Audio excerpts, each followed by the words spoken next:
All right, look out. Get out the way, please. Damn it.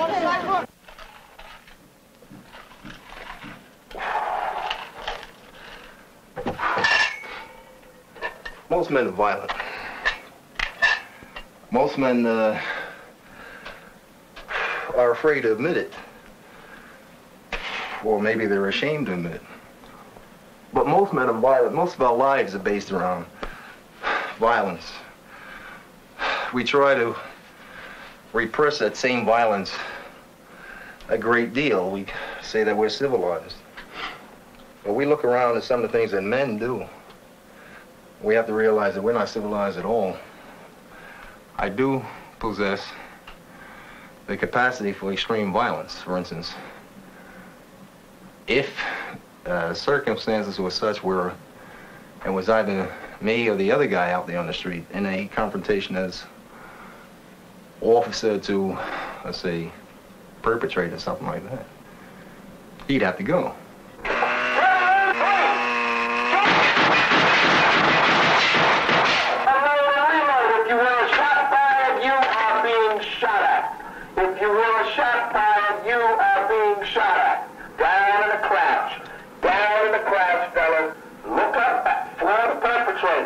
Don't lose your perpetrator, gentlemen. I feel that I'm quite fortunate because I have a husband that loves me. I have kids that I know that care for me and concerned about me. It makes me quite happy to know that if I'm on the Long Island Railroad and the trains are delayed for one reason or other, my family become concerned. And I feel that I could thank God because I'm very happy. And if I had it to do all over again, I would do it the same way. I wouldn't change a thing. We've known each other 22 years. We've been married 18 of those 22 years. And my love for her, right, has not diminished. If anything, it's gotten stronger. However, right?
Standing by with the Robert George family film, ready to roll.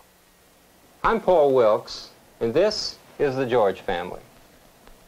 As a family, they live in a quiet, middle-class, integrated neighborhood in Queens, New York.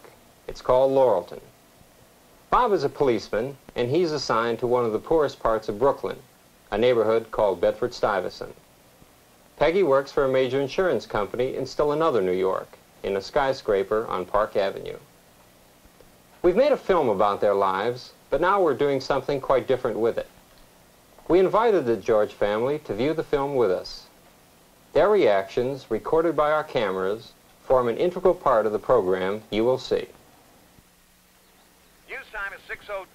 Going to be another warm day today. The weatherman says sunny and hot, the high in the 90s. Tonight, fair and mild, the low between 70 and 75. Tomorrow, hot again, the high between 90 and 95. In New York, 72 degrees. The humidity is 63%. The wind out of the southeast at 8 miles. All the major approaches to the GW Bridge are heavy. Those stalled tractor trailer trucks on the Gowanus Expressway and on the southbound Major Deegan.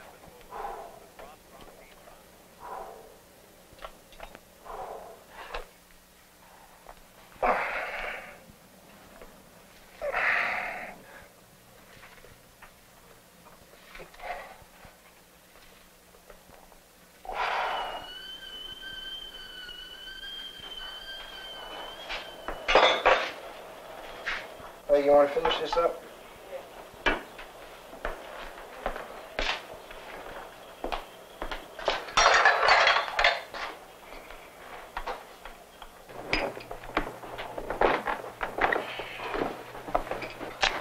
Peggy and I hardly ever get to have breakfast together. 2 days out of 3, I'm on nights, but Peggy's job has normal working hours. Don't forget to lock the door.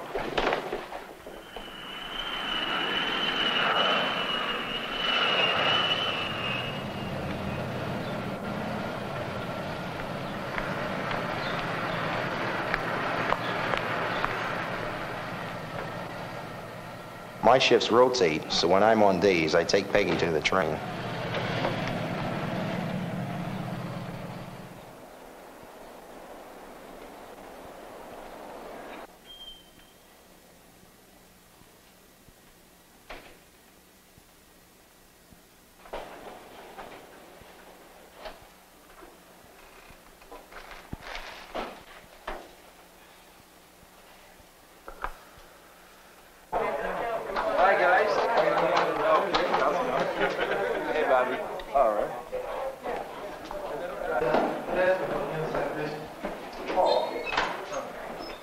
Hello, ladies. How are you? Gentlemen. How you doing? All right, what's doing?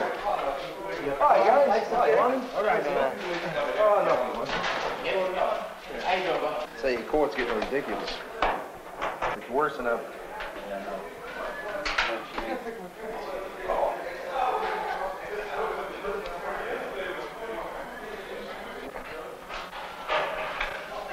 Tell you one thing, we need an air conditioner unit down. This is too much.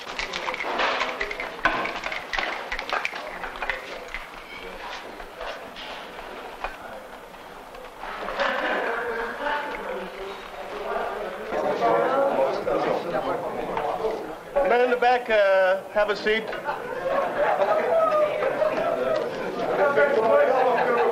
Hold it down, Marty. Okay, hold it down. Ward, Powers, you have the 1335 ring, 19 meal. George. Here. Owens. Here. Sector Henry, 1535, the 10 ring, 630 meal. Now, if someone walks up to you, stops you because they've had an accident, once it's reported to you, a license exchange is not valid. You must make out an accident report. Once again, they're worried about corruption. They're afraid that we might have taken $5 not to make out the accident report.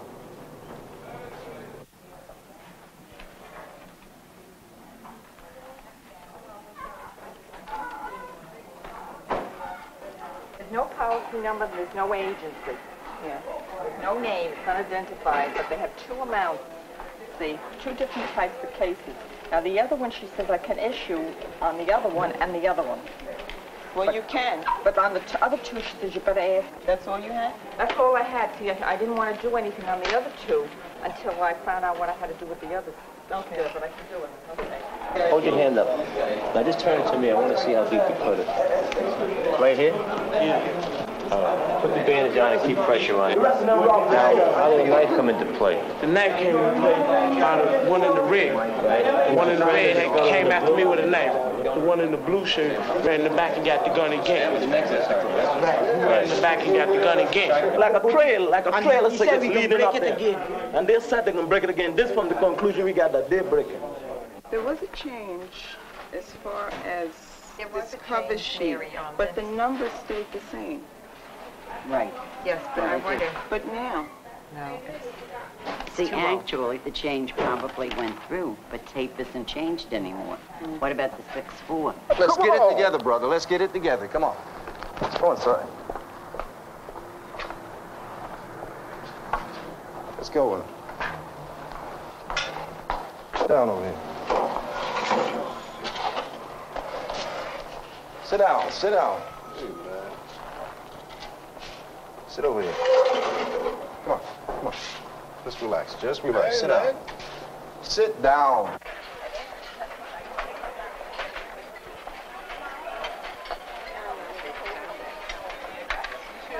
You could be 1 month, and you could be a 20-year veteran, and you could really, you know, get hurt pretty bad on the job. Don't tell me that there's nobody to do. All right, so you try to cause trouble, right? See what you trying to start? Okay, let me have him by myself. Let me have this man here. That's it right there.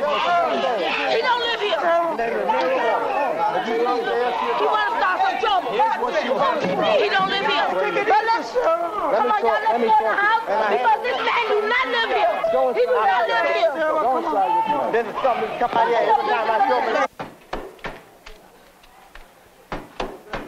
I have 1237. 12-3. Good night. Good night.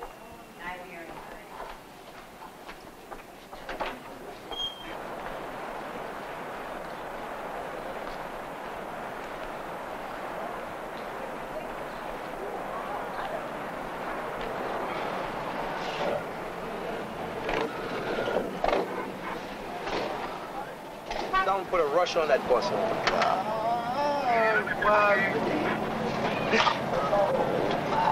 Try to take it easy. Stay with us.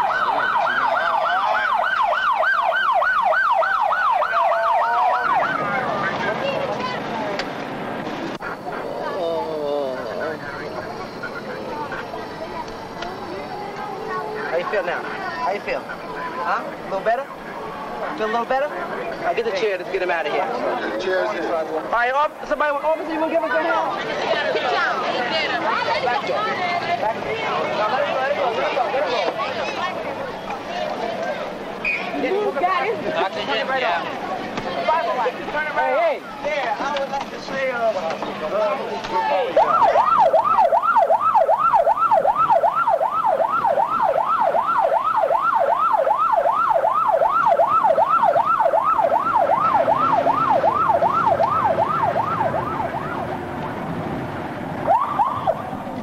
Right now, if we see each other, I'd say 10 hours out of a whole week, we're doing good. Because I'm leaving, he's coming in. It's this thing of leaving notes and trying to get a call in at lunchtime, or you're trying to get a call in at your mealtime. And I miss not being able to sit down and talk to you, say when I come home from work, or you come home from work in the evening hours, or on Saturday or Sunday, just sit around and talk like we used to do. Like it was in the beginning. Right. I'd like to see this again. I think that was some of the best times in our lives, because of the fact that it was just us. It was just the two of us, and we only had the two of us to worry about. I'd like to see that again. Peggy, I'm interested about your working. What does it mean to you? It means a little extra things in the house that we want that we don't have to wait for. In other words, if I see something, I say, well, I like that couch, or I like that chair. I don't have to wait for it. Why did you decide to go back to work? I decided to go back to work because the kids were in school all day. They didn't require my constant supervision anymore. They had their own set of friends. They were taking off this place and that place. And I found myself alone most of the time. Everyone would come home and they would talk about the activities of the day, and I had nothing to talk about. I was very dull, and I didn't like it. And I'm not a type of person that makes friends very easily. I found myself in the house all the time, and it became very boring, and I became quite depressed over it. Yeah, I can remember Quite depressed. I used to have periods of just crying. I mean, nothing physically wrong with me, but just crying for no apparent reason at all. And it was the depression that was getting to me. And that's when I went back to work. It became a challenge then. Doing something, and not only money, but being able to accomplish something, and just to see for myself if I could do it. Bobby, would you want your son Derek to be a policeman? Derek, yes. I'd like to see him be in the military. I wouldn't. You would not? No, I would not. I would not. Because worrying about one coming home every night, you'd have to worry about two making it home every night. I don't think I could take it. I don't know about becoming a policeman. Gotta go out in the street every day and wonder if you're gonna come back. You're afraid? Yep. Peggy, you're afraid too, aren't you, for Bobby? Yes, I am. When the phone rings and he's at work, you're a little frightened to answer it sometimes because you don't know what it's going to be. It's something you live with every day, You learn to live with it. You learn to live with it.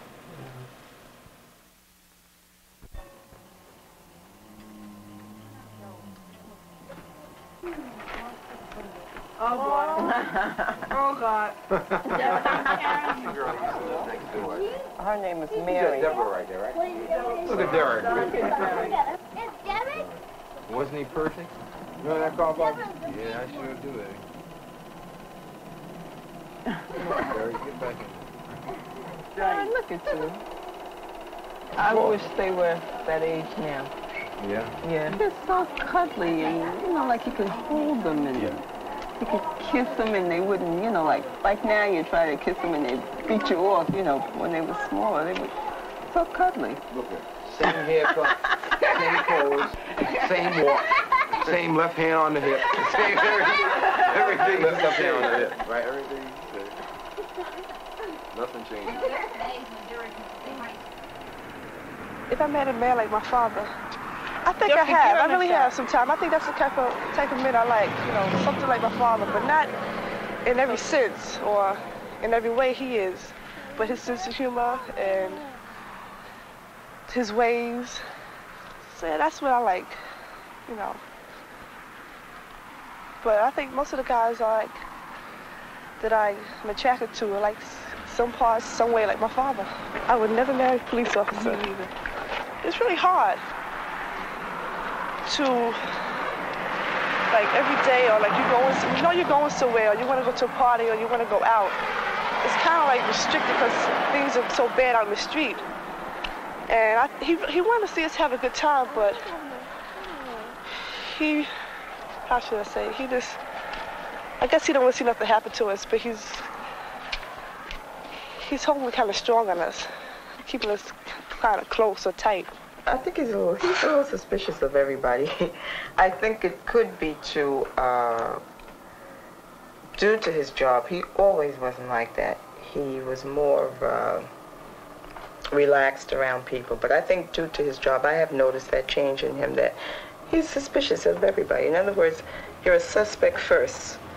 Certain boys, you know, I bring home, or I want my father to meet, he'll look him over, up and down. He'll give him the third degree. Or where you're from, or you live out here, or how long you lived here, or where your parents are from, this and that. And sometimes I get embarrassed. I get so embarrassed. I don't know if all fathers do this or not. But if they don't, I wish like he would, wish he would be like maybe an ordinary father, like just let everything lie. If I came home and told my mother I was pregnant, well, we talked about that before. She'd sit down and talk to us. She'll talk to us. My mommy. And Mama. that was really one of the topics we really talk about, because like we get to that age and you never know what might happen, so she said that she would talk to us and ask us, would we like to have, we want the baby or you want to have an abortion? And it would really be up to us. But I think if we would keep the baby, she said she would help us out as much as she could. She probably quit her job so we could continue school. Well, they had told me, like, when they were younger, that their mother and father couldn't talk about sex. So, like, sex was like a dirty word. You couldn't talk about it. It was like a no-no in the house.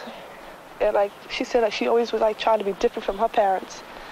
And bring us stricter than they are now. They want to bring us up a little different from where they brought, them up.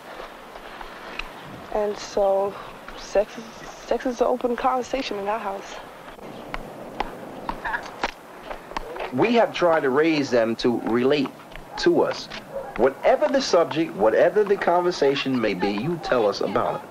My father, he didn't think much of giving kids a voice in things. As far as he was concerned, he was always brought up to believe that kids were seen and not heard. My father was very, very strict. If my parents said, do something, you never questioned it. If my parents wanted you to do anything, whether it was go to the store or do anything, they would ask you, well, sister or Bob, would you do such and such a thing for me? And there's only one answer you can give, and that's yes. If you say no, you would get a whack across the mouth, whatever it was, you still had to do it. And my father was the type of person, we did fear him. We loved him, but we were also afraid. Very much so. Very much so. Well, Gary. Hey, hang on there, Margie. Long time no see. Hello, how are you? Fine, thanks. Long time no see. Hey, A couple weeks ago. How are you? All right. You want to kiss me too? Say what? You don't say what? You know the field of me. Daddy drove interstate tractor trailers all during World War II. He didn't have much time even just to relax around the house because he might come home, let's say, on a Thursday morning. Thursday night, he was back on the road again. He might be going as much as a week at a time. Here's another one you remember. You mean the time You when... wanted to take me apart? Oh, yeah, the time you put them 13s up my face? That we have to get to. I put 13s in my face because my father decks me. The head goes down, the feet raise automatically. He says I'm trying to kick him. No, I was trying to keep from breaking my back when I fell. You know what I mean? That's exaggeration. Daddy was great for this. Puts you flat. Your back flat against the wall and say, stand there while I punch in your face. Any normal kid is gonna move, right? You're going like this, bang, he smashes the wall, he says, oh, because he missed, right? You know why we're here today? Because it's the same thing. We were taught survival at a very early age. Oh, yeah. I mean, when you turn around, you come home from work and you start decking us too, and you can hear almost as hard as Daddy could. We all wound up on looking at stars. Why else, right? How about Daddy and his radar machine? Children I raised. Yeah, well, that's like my father. Look how bad we were. Well, what do you expect? I honestly believe if children were raised a little more stricter today, we wouldn't have all the crime we have today. That's right. I don't believe so. Right. I honestly do not believe so. All our discipline begins in the home. That's where we learn our first basic training is in the home. Family, raising. And which people don't do today. They haven't been doing it in years. And this is why we have so much crime. This is my belief. We had to live on a weekly paycheck of $7 a week. 7 and the family. And I still today, I don't know how we ever survived. But I give my wife credit. She was the one that kept the purse strings together. Sometimes I get so disgusted you want to give up. But one thing I always realize, see, these children didn't ask to be brought in this world. I and my wife were responsible for these children being in this world. And if I could, I would stick with the family. I never quit. We've been married 47 years, and I'm still here yet. Dad can be severe. At least, when we were growing up, we were small. When he wanted to be about the situation, but he had a little time for self-pity. Well, I was strict, fair, but strict. If I hadn't had the type of parents that I do have, who's to say, which direction in life I might have taken? Your daughter was talking about the suspicious father she has. You buried your head in your hands. What about it, Bobby? Are you this... How do you feel about being called a suspicious father? I think they're absolutely right. I am suspicious. Debbie, what about you? In the film, it really sounds like it holds you down a little bit, Debbie. Do you have that feeling that his suspicion kind of does that? Well, I did. And I do. That it holds us down. It seems like we kind of trapped, or we like in a room where you can't get out. And, you know. But he's changing a lot. You know, everything's changing. So now I'm getting out the room and I'm out in the hallways now. I'm getting out the door now. In the hallway. You're in the hallway, but you haven't gone out the front door yet? I'm getting there, but not quite. That's a great way to put it. I'd like to talk about what Debbie and Karen were talking about when they were walking on the road. They mentioned that they could be more open with you folks about sex, that could be discussed. Now, has it been discussed in the home, and to what degree? Well, we have discussed sex in the home from their first question when they were very little. And I never believed in telling the kids a lie about it. Nothing was held back. And to this day, we still talk about it. Anything they want to talk about, we'll talk about it. What about premarital sex? Is that ever... Oh, yes. Okay. And what is your... Well, I don't like it. I personally don't like it. But if it should happen, I'm sure they wouldn't run home and tell me. But if, let's say, one of them became pregnant because of it, we would talk about it. I wouldn't throw them out of the house or anything like that. I don't think I would do that. But I would try and find out, why did it happen? Why? Because I feel the main reason that we have such open discussions is to prevent this type of a thing. This is a hypothetical question, but what if they wanted to, for instance, go on birth control pills? Would you help them to do that, say they were having a steady relationship with a young man? No, I would not. No, I would not, because I would be in a sense saying, well, go ahead. Everything is open. Have your fun. No, I would not. They are living under their parents' rule. In a sense, under their parents' viewpoints, respect those viewpoints.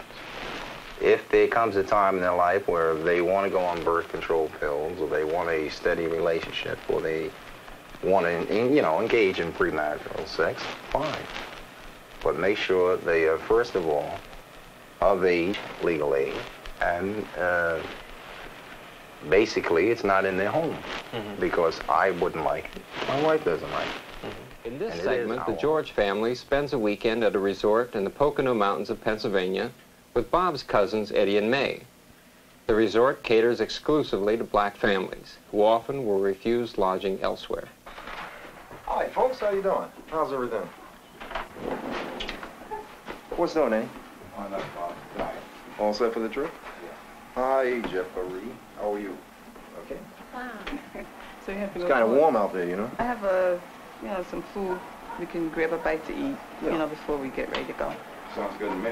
Okay. Listen, how about a beer? Anybody interested in beer? That sounds good to me. When you get through, let me see that picture a minute. Let's see here back there. I'll tell you one thing, it's a beautiful very nice scene. place. Yeah. All right. Very nice. I like that. This is my spot. I intend to lie right there. Hey! Did you see that? We have 49. So what was that? What was that, 49? 49 to what do you have? How many points do you have, Eddie? Don't we have 49? No, we have 49. The fact that it is a black resort, being that I'm in a strange town for the first time, gave me somewhat more, psychological comfort. In other words, not knowing whether you're going to run into hassle, rejection, or an attempt at a rejection, or something like that, whether you're going to have to battle your way in the joint or something of that nature. In today's paper, I was reading a story about 3 salesmen. They happened to be black up in Boston. These 3 salesmen happened to stop at a white neighborhood to park their car because it was available space and it was near the beach that they were going to. Now, they were only going to the beach for a little bit of relaxation. According to this article, they were chased from the beach by a group of whites. They were trying to make it back to their car. The car was locked. Naturally, you don't have time to look for keys to get in, so they went in different directions. One of them was beaten very badly with sticks and pipes. And we're relating going into a new area and not being aware of this type of a thing. You could get murdered.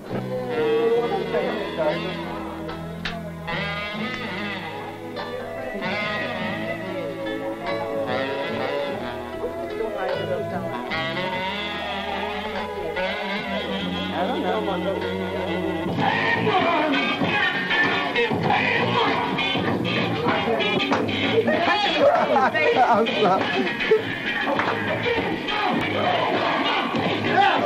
She about to get me. She about to get me, man. No. Yeah, sure.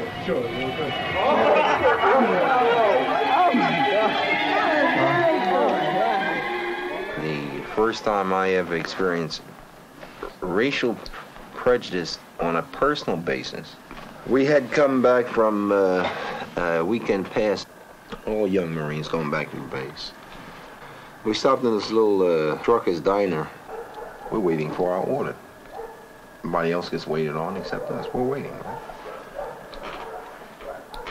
Finally, one of the guys in the group, calls the waitress over and says, hey, how about our orders such and that? She takes all the orders. Now, I'm last in line, let's say on the immediate left, right, far left, I'm sitting in. And she takes everybody's order, and somebody asks, well, what about me? And her reply was, we don't serve niggers here. That was the first time I've ever felt racial prejudice to the point where it cut so deep. It was a combination of,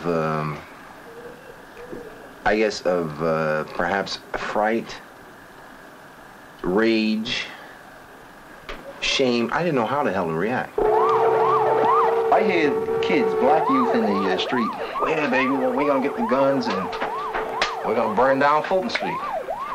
Sure, they burn down Fulton Street. Then where do they go to shop? It's not Fifth Avenue, is it? It's not Park Avenue. They have no place to go. The power structure in this country is so well established and so strong that unless you work from within, you won't change it. You won't change it by force of violence because the system, or they in the system, the powers that be in the system won't let you. Do I ever feel as though I've been a sellout? The answer is no. I don't see me selling out at all. What I did do, I feel, is benefit not only myself, but hopefully others by influencing them to do the same thing. I don't sit here and say that there has never been a time when white cops, per se, have not overreacted. They have not kicked men's ass. As a child, I have memories of what cops did. You just don't erase these things. Wait a minute. Right. Suppose I told you, since being a cop, I've seen white cops hurt because they underreacted. No, I'm not saying that every white cop hates, go around beating up little black kids. I don't like that little black one. I'm not saying every white cop does that. But they don't know black people, or they don't know Puerto Rican people, So, first thing they see, they might see some guy throw a bottle at another guy, right? It's not lawful, so he might kick him once. You don't shoot the guy for doing it. Why not? If that man came at me with a bottle or a brick, what do you think I'd do? At you. Okay, but have you broken up fights without shooting a guy? So have white cops. Okay. Eddie, my I gotta point... hit you with a heavy one now. All right, my point... All right. Gotta hit you. Do what you want to do. That little Glover boy. My point... 10... What, was he, 9, 10? All right, that's fine. All right. How about the cop who was killed in the bar, Eddie, in Harlem? How about the cop who was killed in the bar but simply because he told a man to drop it? He and his partner told a man to drop the gun repeatedly. And the fool turned and the fool damn cop didn't fire. What happened? Did the cop get killed? How about the black cops that were shot by the white cops? Because they were black and they didn't have a uniform on. How about the white cop who was injured, who was brained? His brain, the guy's a vegetable today. By who? A black kid. Well, okay. My point, Eddie, is this. I know myself for a fact. There are certain conditions that I'll kill him in. There are no ways about it. Grant you, okay. All right, why? Why, Eddie? I do believe in the next 20 years you might see one hell of a revolution in this country, because it's not only affecting the minorities, it's starting to affect the working class, period, you know, white and black. The working class white is failing just as bad as the working class black, although the working class black man is the one who really gets it up the butt. As far as the black man is concerned in this country, the black man has, or is currently now, reawakened to the fact that he's been cheated. He's been cheated for over 200 years with the so-called American dream of independence. It's never really been his at all. I don't feel that the black-white issue will ever be solved as long as there are people walking the face of this earth. Race and revolution seem to be the kind of the themes that go through this segment. When your father told the story about what he had gone through as a Marine, being denied service in a restaurant, and what your folks say right now, how do you feel about that? How do you feel about that story with your dad and the Marine Corps? Karen? I am proud of my color. And if anybody's going to give me a remark like, well, I'm not serving you because you're black or something like that, I will get mad. I'm proud of what I am, and I'm going to stick to that. Do you feel oppressed? I personally don't feel oppressed, but I didn't forget where I came from either. I'll never forget where I came from and who I am and what I am. I'm black, and I'll always be black. Stay here. Sit. Lay down on this.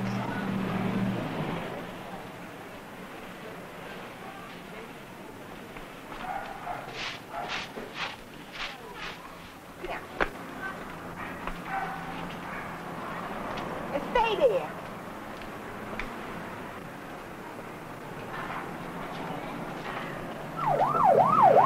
.366 clip the man with the gun. I think the two of them. One of them got a big. You want to try and show us? Anything up there? Grandfather. Papa paid $200. He paid $200 for a suit? You told me you did. $200 for one suit? What color is it? Made out of gold or something? Hey, yeah. Listen to, wait a minute, listen to what he wants. The brown one. He wants to be laid out in it. What? He wants to be. Wait a minute. Now I don't feel like cooking anymore. That's it. The brown one. He wants to be laid out in it. And what, is he going someplace? When they bury him, he wants to put the white one on him. That's what he wants to be buried. Oh, I said, you changing him. I said, you fool, who gonna cut up all these suits I ain't putting on? They cut up your clothes? They split them open. They don't put them over your head. I didn't know that. I never heard that before. I never knew that. You know, they slice your clothes right open.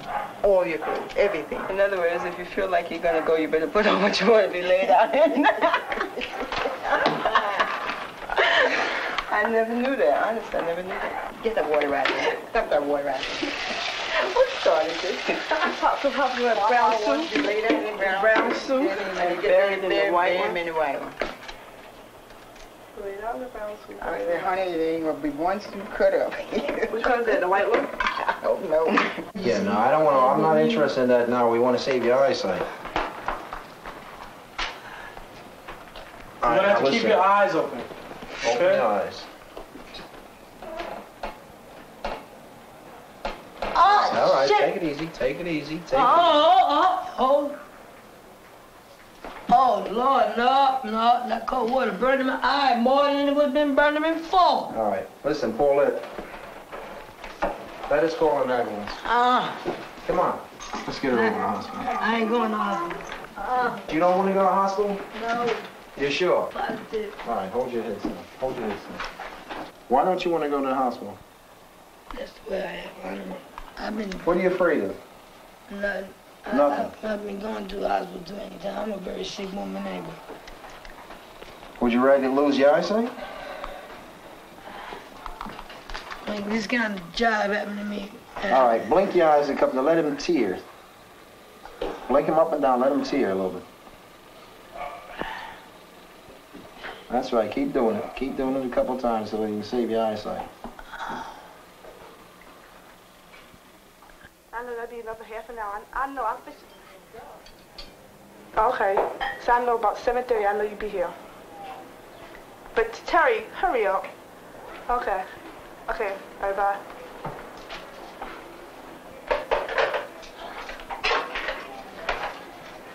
Oh, Mama. I don't know. She just disappeared? Ma, when Daddy coming home? I'm tired of waiting for dinner.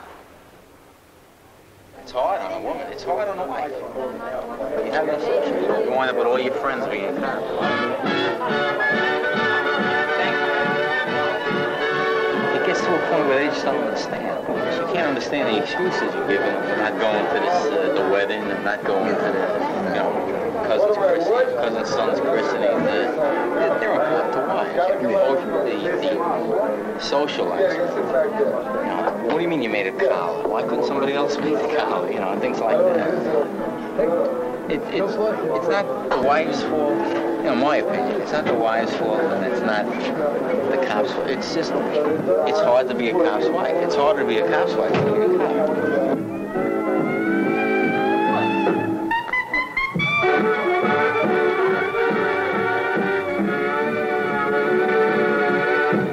What do you think of when you hear this song? What do I think? Senior prom, right? 1940 what? That's what they call the generation gap. 30. Peggy and I used to dance very often the first time we met. We didn't do any dancing. She was upset with me because she wanted to dance with me. I wanted to dance with her, but I was very shy. Well, after the dance was over, our friends got to rapping and they began to introduce us to each other. And from there, it progressed to marriage. What did she look like? What did she kind of outfit? She's a beauty.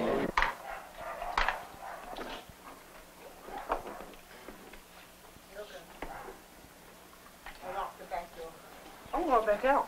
Oh, you are? You can leave it open. You got glasses? I'll get some. 3 glasses.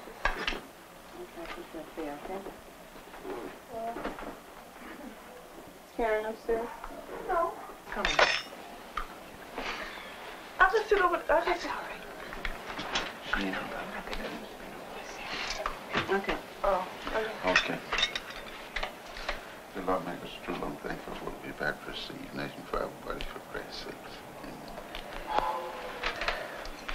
don't know about anybody else. What's this for? Where are the other people? How many people? Karen is gone. Derek, I don't know where he went. Well, Derek been gone all day. So I'm not going to worry about it. Derek been gone all day. I'll have to find out about those suits again. What? Did you ask me? Good. He told me he wanted to be laid out in there's a brown suit and buried in the white suit. He gave you a job, huh? Who, me? Mm-hmm. Where are you going to be?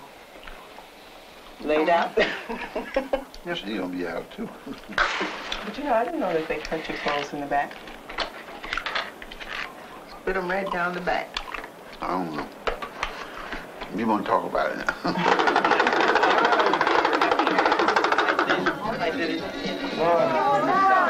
No way, this way.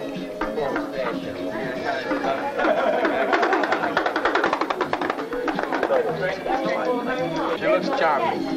Thank you. You look good in it. Guy, you look good. Thank you. Put this up there. Hey, what do you want to hear? How about a little Artie Shaw, Begin to Begin? You start off. That's it. You got it. Vodka water? Okay, vodka water, please.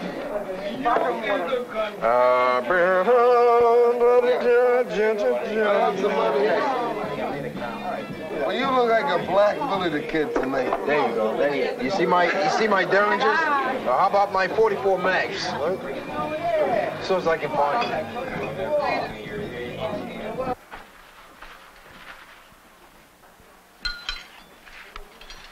You feel anger because you know he's late. But once he's home, I don't know, it seems to disappear. It's not there anymore. It's like a spell. Like somebody casts a spell over you, and when he's home, it's lifted.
Love. Can love be broken down into words? Can we define love? Can there be people in love? Here's the way the American Historic Dictionary of the English language defines love. An affection discerned for another person, a strong liking for something. Now here's the way I define love. Love is being with someone you care for. Love is being someplace with hundreds of people around, and it feels as if you and your mate are the only two on earth. Love is knowing when you need someone, that special person is there. Love can bring happiness. So yes, love can be broken down into words. Yes, we can define love, and yes, there are people in love. Let me ask you something. I know, I knew it. I knew it.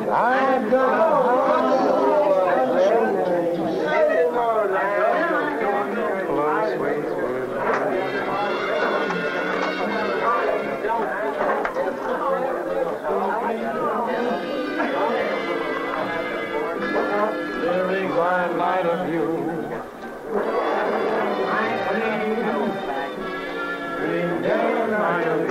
Folks, how you doing? Can I buy you a drink? Can I buy you a drink? Can I buy you both a drink? You all set? How about a backup, just in case? Okay. Joe?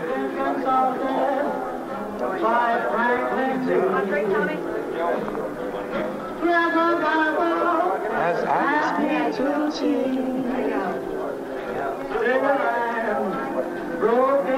be glad when it's over. With you.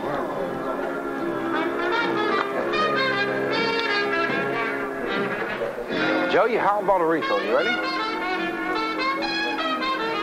I know. Huh? Oh, you're drinking a lot tonight. I know. It can't go on much longer.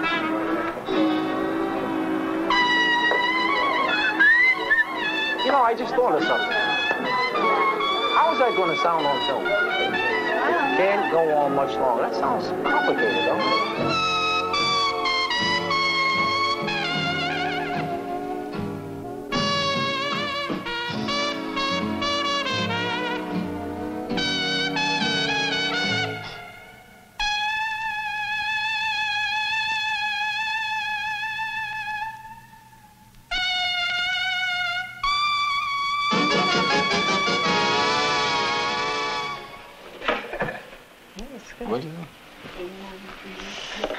Okay,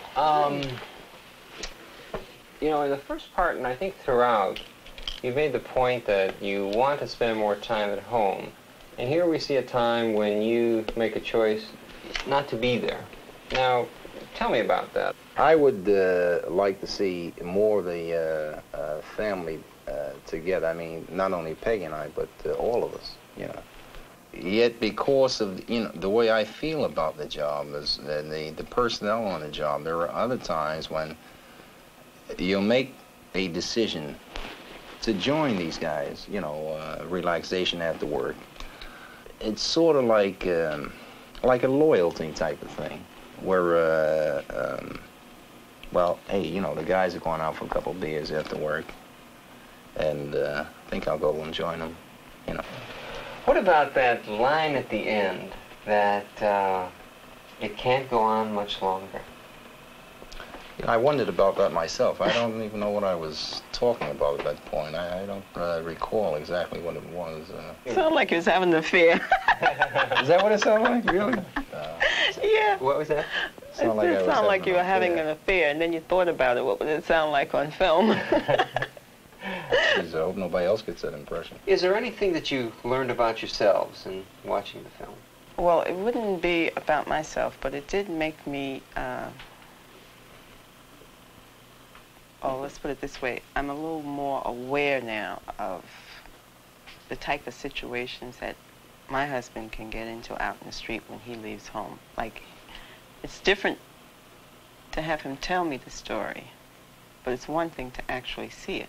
The tension, the excitement, the yelling, the crowds. I mean, it really gave me a lot to think about. Why did you do the film in the first place? It occurred to me when we were making a decision about this, it would give, here again we get back to the black and white issue again, it would give white America a chance to see how blacks live, or some blacks live. And what their values actually are, rather than hearsay. That we're striving for the same thing that they are. Was there anything you would quibble with or change in it? I would be at the bar. Love is one thing, but this is ridiculous.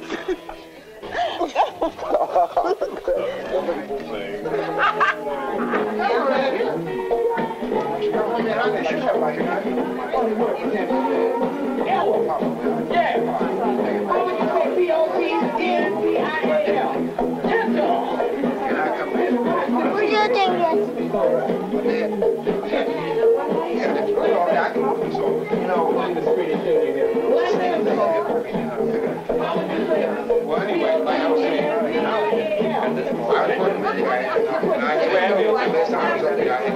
me too.